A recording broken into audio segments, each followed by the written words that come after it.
नमस्कार, मी विनायक सावंत. आज आपणासमोर फेसबुकला येण्याचं कारण सगळ्यांना माहीत आहे की 15 ऑगस्ट 2024 रोजी माननीय पुणे विभागीय आयुक्त कार्यालयासमोर आमरण उपोषण चालू करणार आहे. त्या आमरण उपोषणात एकूण 11 मुद्दे आहेत आणि इतरही मुद्दे त्याबरोबर आहेत, परंतु मुख्य 11 मुद्दे आहेत. त्यातील एक नंबरचा जो मुद्दा होता आपला की नाथपती नगरपंचायतचे मुख्याधिकारी साहेब यांची विभागीय खात्याने चौकशी झाली पाहिजे. त्या संदर्भात संबंधित प्रशासनाने तात्काळ दखल घेत पुढील प्रक्रिया सुरू केलेली आहे. परंतु जोपर्यंत ती चौकशी चालू होत नाही तोपर्यंत हा लढा सुरूच राहणार आहे. 15 तारखेला भारताला स्वातंत्र्य मिळालं, त्याच पद्धतीने ह्या भ्रष्ट कारभारातून सोलापूर जिल्ह्यातील भ्रष्ट कारभारातून जनतेला मुक्त करण्यासाठी हा लढा आहे माझा. तर मेन मुद्द्याकडे येतो, जो आजचा फेसबुक लाईव्हचा विषय आहे.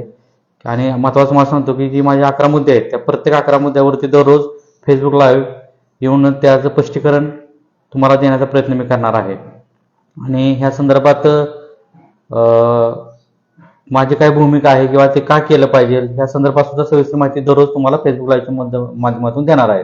तर आजचा विषय जो घेतलेला आहे तो अकृषिक येणे. आता सोलापूर जिल्ह्यामध्ये अनेक मोठी मोठी शहरं आहेत, ज्यामध्ये काही महानगरपालिका सोलापूर असेल, त्याचबरोबर नगर परिषद आहेत, नगरपंचायती आहेत. या ठिकाणी संबंधित अकृषिक किंवा बांधकाम परवानगी देण्याचा अधिकार हे तेथील संबंधित मुख्याधिकारी साहेबांना असतात. आणि ग्रामीण भागामध्ये जी नगररचना असते त्या नगररचनेमार्फत किंवा संबंधित ज्या अधिकाऱ्याला ती जबाबदारी दिलेली असते, ते प्रांताधिकारी असतील, कलेक्टर साहेब असतील, त्यानुसार ते अकृषिक करून त्यानुसार मग रेसिडेन्शियल म्हणजे रहिवासी प्रयोजन असेल, वाणिज्य असेल, औद्योगिक असेल, त्या पद्धतीने येणे करायचं, अकृषिक करून घ्यायचं आणि त्याचा वापर करायचा असतो. अशा 3 प्रकार असतात. म्हणजे रहिवासी रेसिडेन्शियल असेल, त्यानंतर वाणिज्य तुमचं असेल, इंडस्ट्रीज असेल, कमर्शियल असेल, अशा पद्धतीचे येण्याचे प्रकार आहेत. अकृषिक करून का घेतलं जातं, त्यासाठी कुठल्या प्रयोजनासाठी. मग त्यामध्ये काय होतं की अनेक कायदे आहेत. जास्त मी तुम्हाला सांगत बसणार नाही स्पष्टीकरण, कारण ह्याच्या अगोदर फेसबुक लाईव्हमध्ये तुम्हाला मी सांगितलेलं आहे. तर पहिल्यांदा त्याची पार्श्वभूमी तुम्हाला सांगतो की सोलापूर जिल्ह्यामध्ये अनेक ठिकाणी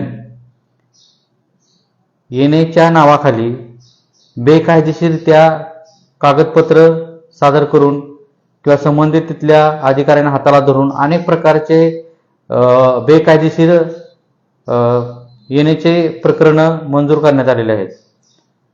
आणि ह्यासाठी आवश्यक असणाऱ्या बाबी किंवा काय गरज आहे, तर त्यासाठी अनेक ठिकाणावरून अनेक प्रकारच्या तक्रारी येत असतात. सोशल मीडियाच्या माध्यमातून असेल, TV चॅनलच्या माध्यमातून असेल, वृत्तपत्रातून असेल, अशा अनेक घटना आपण बघतो. परंतु महसूल विभागाकडून या अगोदरच ह्या मोहिमेला सर्वेक्षण करण्याचं काम आणि ज्या बोगस अकृषिक नोंदी तयार करण्यात आलेल्या आहेत बेकायदेशीर नियमबाह्य, त्या रद्द करण्याचे काम ऑलरेडी शासनाकडून सुरू आहे. आणि त्यामध्ये सोलापूर जिल्ह्यात ज्या पद्धतीनं काम होणं अपेक्षित आहे त्या पद्धतीनं होत नाही.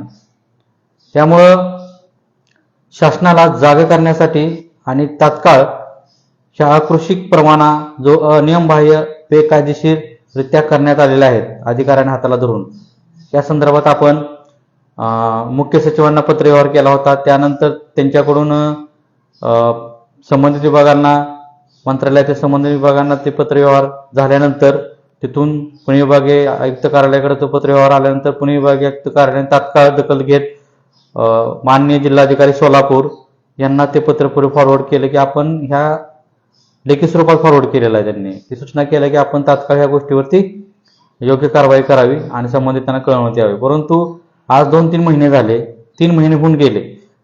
त्यामध्ये आचारसंहिता आली असेल, आषाढी वारीचं नियोजन आलं असेल, ह्या गोष्टीमुळं 2-3 महिन्याचा कालावधी गेला असेल, हे मान्य करतो मी. परंतु त्यानंतर आपल्याकडून काय भूमिका झाली किंवा आपण त्यासाठी काय करत आहात यासाठी आपण मेल सुद्धा केला. एक 15-20 दिवसापूर्वी आपण मेल केला की ह्याची प्रक्रिया पुढे काय झाली, तर त्यांच्याकडून कुठल्याही प्रकारचं उत्तर आपल्याला आलेलं नाही. म्हणून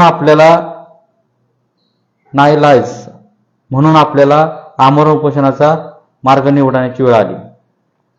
त्यामुळं ह्या फेसबुक लाईव्हच्या माध्यमातून सोलापूर जिल्ह्यातील सर्व नागरिकांना मी आवाहन करतो की जिथं जिथं बेकायदेशीररित्या, आता काय काय ठिकाणी तुकडेबंदी कायद्याला सुद्धा बगल दिलेला आहे, काही ठिकाणी अशी फलक लावण्यात येते की शेती प्लॉट विकणे आहे, आणि शेती प्लॉट विकता येत नसताना सुद्धा शेती प्लॉट विकणे आहे, हे गुंठ्याला एवढे, ह्या गुंठ्याला एवढे, एवढा गुंठा घेतला तर एवढी सूट, किंवा तुम्ही एक गुंठा घेतला तर तुम्हाला ही ऑफर, ती ऑफर, अशा पद्धतीचे फलक लावून कुठल्याही अधिकाऱ्यांना, कुठल्याही शासकीय कर्मचारी असतील, शासकीय अधिकारी असतील, प्रशासन असेल, शासन असेल, यांना न घाबरता हे भूमाफिया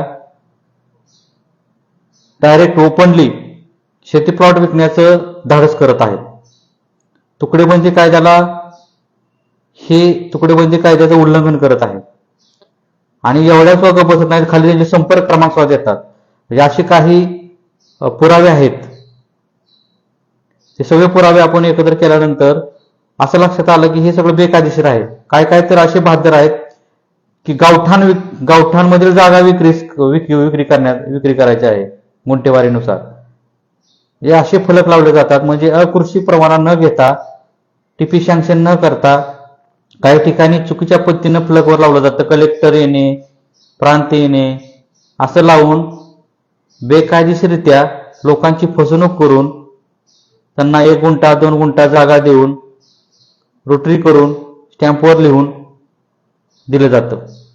त्यांच्याकडून त्या जागेसाठी 4 लाख, 3.5 लाख, 5 लाख असे पैसे घेतले जातात, आणि नंतर त्यांना तुमच्या नावावर केलं जाईल असं बोलून त्यांना तात्काळ ठेवलं जातं. असे अनेक प्रकार घडत आहेत. त्याचबरोबर दुसरा भाग यातला महत्वाचा आहे की काही जागा, वर्ग 2च्या काही जागा असतात, त्या जागा खरेदी विक्री करताना काही नियम अटी असतात. तर ह्या गरीब लोक असतात ज्यांना खचण्यासाठी, वतन म्हणून असेल किंवा कुठल्याही पर्पजसाठी, देवस्थान असेल, कुठल्याही पर्पज असेल, ती शासनाने जागा दिलेली असते, आणि त्या गोरगरीब लोकांना पैशाचं लालच दाखवून कमी पैशामध्ये 50,000, 25,000 अशा पद्धतीने गुंठा, अशा पद्धतीने त्यांना लालच देऊन त्यांच्या गरिबीचा, त्यांच्या परिस्थितीचा, आर्थिक परिस्थितीचा गैरफायदा घेऊन हे भूमाफिया जे दलाल आहेत हे काय करतात, अशा लोकांना पैशाचा आमिष दाखवून बेकायदेशीररित्या आम्ही सगळं करतो, तुम्ही टेन्शन घेऊ नका, अशा पद्धतीचं कृत्य करतात. काही ठिकाणी तर असं आहे की त्या सदर जमिनीवरती बँकेचा बोजा असतो, बोजा असताना सुद्धा त्याचा दस्त केला जातो दुसऱ्याच्या नावाने, आणि त्यानंतर तो दुसऱ्यासाठी विक्रीसाठी काढला जातो. म्हणजे असे अनेक प्रकार आहेत. म्हणून नागरिकांना माझं आव्हान आहे की हे आमरण उपोषण जे आहे ते तुमच्या भल्यासाठी आहे. ज्या ज्या लोकांचे पैसे घेतले असतील ह्या बाजारांनी आणि त्यांना त्यांची जागा नावं करून दिली नसेल तर ह्यासाठी लढा आहे. 1. 2. की ज्या लोकांची जमीन कमी पैशामध्ये हडप केलेली आहे लालच देऊन, अशा लोकांना ती परत मिळवून देण्यासाठी लढा आहे. 3. तर ज्या लोकांना दमदाटी करून, दबाव तंत्र वापरून, गुंडागर्दी करून, लोकांकडून सह्या करून घेऊन, अंगठी घेऊन, दमदाटी करून त्यांच्याकडून जमिनी खरेदी केल्या जातात, त्यांना ती परत मिळवून देण्यासाठी लढा आहे. शासनाने जे सर्वे चालू केला आहे की बेकायदेशीररित्या येणे, अकृषी जमिनी करून विक्री करण्याचे काम ज्या ज्या भूमाफियांनी केलं आहे ती परत मिळवून देण्याचं काम, ते रद्द करण्याचं काम शासनाचं सुरू आहे, महसूल विभागाचं. त्याला मदत करण्यासाठी हा लढा आहे. 4. सोलापूर जिल्ह्यातील नागरिकांना त्यांच्या हक्काची जागा मिळवून देण्याचा हा लढा आहे. गोरगरीब लोकांनी पैसे साठवून, पोटाला चिमटे काढून, परिवाराच्या भविष्यासाठी पैसे जमा करून कुठेतरी 1 गुंठा जागा घ्यावी यासाठी पैसे गोळा करून 4-5 लाख रुपये गोळा केलेले असतात. ते यांना दिल्यानंतर त्यांच्या नावावरती जागा अजून सुद्धा झालेली नाही किंवा जाणूनबुजून केली जात नाही, दिशाभूल करण्याचं काम केलं जातं, त्यांना फसवण्याचं काम केलं गेलेलं आहे. ह्यांच्यासाठी लढा आहे. म्हणून हे आमरण उपोषण ह्या कारणासाठी आहे की गोरगरीब, वंचित, शोषित आणि ज्या लोकांना ह्यांनी भूमाफियांनी दमदाटी करून, शक्तीचा पावर दाखवून, पैशाचे पावर दाखवून बेकायदेशीररित्या कृत्य केलेलं आहे, त्या लोकांना न्याय मिळवून देण्याचं काम आहे. त्यामुळे ह्या सगळ्या लोकांनी ह्या लढ्यामध्ये सामील होणं अपेक्षित आहे. हे लक्षात घेतलं पाहिजे. त्यासाठी लढा आहे. आता मी ज्या नातेपुते शहरातून येतो, जी नातेपुते नगरपंचायत आहे, त्या ठिकाणी तर बांधकाम परवानगी देताना किंवा रेखांकन मंजुरी करताना, मग तात्पुरते असेल आणि ते मंजुरी करताना नियमाचं उल्लंघन तर जाऊ द्या, त्या नियमाच्या उल्लंघनाच्या बाहेर जाऊन स्वतःचा नियम तयार करून काही गोष्टी केलेल्या आहेत. काही काही लोकांनी तर शेती प्लॉट विकणे आहे अशा प्रकारचे बोर्ड लावून सरळ सरळ प्रशासनाला चॅलेंज केलेलं आहे. हे 10-12 जे काही लोक आहेत प्रत्येक शहरामध्ये असतात, ह्या लोकांनी त्या त्या गावाचं त्या त्या शहराचं गोरगरीब लोकांची जमिनी लोबडण्याचं काम हे जे करत आहेत ना, या भूमाफियांना त्यांची जागा दाखवून देण्याचं काम, त्यांच्यावर कारवाई करण्याचं काम ह्या आमरण उपोषणाचा मेन उद्देश आहे. आणि यामध्ये सगळ्यात महत्वाचं की तलाठी, मंडल अधिकारी असतील, महसूल विभाग असेल, हे सगळे त्यामध्ये सामील आहेत. त्यांची सुद्धा चौकशी झाली पाहिजे, त्यांच्यावर सुद्धा कारवाई झाली पाहिजे, हा एक मुद्दा त्यामध्ये आपला आहे. हे लक्षात घेतलं पाहिजे. म्हणजे हा लढा फक्त नातेपुते शहर, सोलापूर जिल्हा ह्यासाठी नसून संपूर्ण महाराष्ट्रामध्ये ह्यासाठी कशा पद्धतीने लढा निर्माण करता येईल हा एक विचार ह्या माध्यमातून पुढे घेतला जाणार आहे. तर या आमरण उपोषणासंदर्भात सोलापूर जिल्ह्यातले विषय असल्या कारणाने अनेक जिल्ह्यातून सुद्धा काही लोकांचे मला फोन येतात, व्हॉट्सअप येतात की आपण सर आम्हाला मार्गदर्शन करावं, आम्ही सुद्धा लढाई इथं चालू करणार आहे आपल्या मार्गदर्शनाखाली किंवा स्वतः वैयक्तिकरित्या. तर त्यासाठी सुद्धा आमची चर्चा सुरू आहे. म्हणजे हा जो चळवळीचा हक्काचा लढा आहे तो संपूर्ण महाराष्ट्रामध्ये शासन, महसूल विभाग हे तर त्यांचं काम करत आहे, परंतु त्या महसूल विभागांना सुद्धा धारेवर धरण्याचं काम, त्यांनाही फसवण्याचं काम हे मंडल अधिकारी, तलाठी, तहसीलदार किंवा संबंधित विभागाचे अधिकारी करतात, संबंधित नगरपंचायतचे मुख्य अधिकारी करतात. ह्यासाठी लढा आहे. म्हणून या माध्यमातून नागरिकांनी सुद्धा त्यांच्यावर अन्याय झाला असेल तर समोर यावं आणि कवडी मोलाच्या किमतीमध्ये जर तुमची जमीन खरेदी केली असेल तर तुमच्यावर अन्याय झालेला आहे हे लक्षात घ्या. 50 लाखांनी जमीन तुमच्याकडे 50,000 तुमच्याकडे जमीन खरेदी करायची आणि एका महिन्यामध्ये बेकायदेशीर कागदपत्र तयार करून अधिकाऱ्यांना पैसे चारून ती जमीन 5-6 लाखाला जात असेल तर हे कसलं प्रॉफिट त्यांनी कमवलंय लक्षात घ्या. तुम्हाला फसवण्याचं काम यांच्याकडून चाललेलं आहे. तुमच्या गरीब परिस्थितीचा तुमच्यावर वापर करून घेण्याचं काम यांच्याकडून चाललं आहे हे लक्षात घेतलं पाहिजे. म्हणून ही जमीन परत मिळवण्यासाठी, तुमच्यावर झालेला अन्याय दूर करण्यासाठी, तुमच्या हक्काची जमीन परत तुम्हाला मिळाली पाहिजे ह्यासाठी लढा आहे. आणि यासाठी आपण सर्वांनी एकत्र आलं पाहिजे. सोलापूर जिल्ह्यातील प्रत्येक नागरिकांनी ह्यात आलं पाहिजे. ज्यांनी जागा खरेदी केली नसेल किंवा जी जागा खरेदी करणार आहेत किंवा ज्यांनी जागा खरेदी करणार नसतील त्यांनी स्वतः उतरलं पाहिजे. भविष्यात तुम्हाला स्वतः जागा खरेदी करायची आहे, त्यात तुमची दिशाभूल केली जाऊ शकते.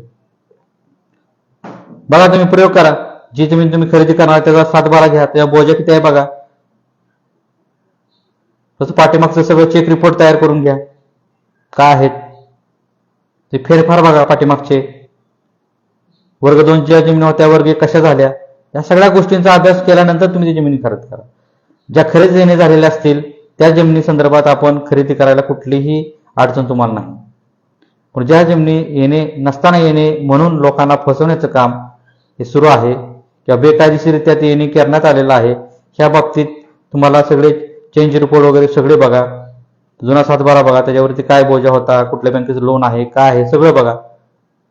अटी शर्ती काय आहेत तिथं बघा. त्या सगळ्या गोष्टीचा अभ्यास करा. चांगल्या वकिलाची मदत घ्या आणि त्यानंतर ती जागा खरेदी करा. एकदा पैसे दिल्यानंतर तुमच्या अज्ञानाचा गैरफायदा घेण्याचं काम ही लोक करतात हे लक्षात घेतलं पाहिजे. आणि राजकीय लोकांना माझं आव्हान आहे की अशा लोकांना तुम्ही पाठीशी घालण्याचं काम करू नका. कारण हे गोरगरीब लोकांनाच हे फसवण्याचं काम करतात. जे तुमचा मतदाता आहे, तुम्हाला मतदान देऊन तुम्हाला हक्काने निवडून आणतो, आणि अशा लोकांना जर हे फसवत असतील तर ह्याचा सुद्धा आपण विचार केला पाहिजे. हेच या फेसबुक लाईव्हच्या माध्यमातून सांगतो. आणि हा 4था मुद्दा आहे माझा त्या आमरण उपोषणामधला. असे 11 मुद्दे असून इतर मुद्दे सुद्धा त्यामध्ये आहेत. तर दररोज तुम्हाला फेसबुक लाईव्हच्या माध्यमातून एक स्पष्टीकरण देणार आहे. आणि ह्यासाठी माझा एक व्हिडिओ आहे पहिलाच कृषीविषयी, आपण फेसबुक लाईव्ह मध्ये बघा. युट्यूबला सुद्धा मी टाकलेला आहे माझ्या, त्याला जो बघा. त्या संदर्भातली लिंक सुद्धा मी शेअर करीन, ते तुम्ही बघा. त्या डिटेल्स माहिती दिलेला आहे. आता डिटेल्स माहिती देत नाही, फक्त माझा अंमलपोषण करण्याचा उद्देश काय, पर्पज काय ते सांगण्यासाठी मी चाललो. ओके. जर तुम्हाला कुठल्याही प्रकारची माहिती असेल की असं बेकायदेशीर त्या कृषी झाला असेल, तर जे माझ्याकडे पुरावे आहेत त्यामध्ये अजून भर घालायचे असेल, तुम्हाला न्याय मिळवून घ्यायचा असेल तर समोर या, मला व्हॉट्सअपला मेसेज करा, फोन करा. माझा नंबर घ्या 9403874885. सोलापूर जिल्ह्यातील सर्व नागरिकांनी यामध्ये उतरलं पाहिजे. ही लढाई फक्त माझी नाही तर सर्वांची आहे. ओके. जय हिंद, जय महाराष्ट्र.